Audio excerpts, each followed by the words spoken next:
वालेकुम नाज़रीन, धरती टाइम से गॾु आऊं आहियां अब्दुल अज़ीज़ जतोई। नज़र विझंदासीं अॼु जी ताज़ा तरीन ख़बरुनि ते।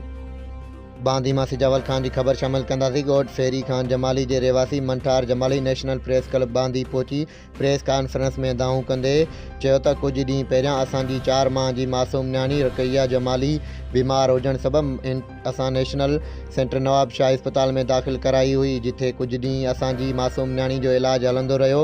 उनजी तबियत में काफ़ी सुधारो अची वियो हुयो। असां खां हर रोज़ 5000 रुपया फ़ी पिणु वरिती वेंदी हुई। गॾियूं दवायूं पिणु वठायूं वेंदियूं हुयूं। अचानक असांखे चयो वियो त तव्हांजे मरीज़ खे रत जी ज़रूरत आहे ऐं असां खां रत वठी असांजी मासूम न्याणी खे चढ़ाई, जंहिंखां पोइ असांजी मासूम न्याणी जी तबियत ख़राब थी वई। डॉक्टरनि ऐं इस्पताल जे अमले जी लापरवाही सबबि असांजी मासूम न्याणी तड़पी फ़ौत थी वई, जिथे असां इस्पताल ॿाहिरां एहतजाज कयो। इस्पताल अमले पारां असांखे धमकियूं ॾिनियूं वयूं, असां खां फाइल बि खणी विया। जंहिं बाद असां नवाब शाह प्रेस क्लब साम्हूं पिणु एहतजाज कयो। एयरपोर्ट थाणे ते डॉक्टर सादिक सियाल ऐं इस्पताल अमले मथां NC पिणु दाख़िल कराई आहे, पर असांजो को बि तदराक न कयो वियो आहे।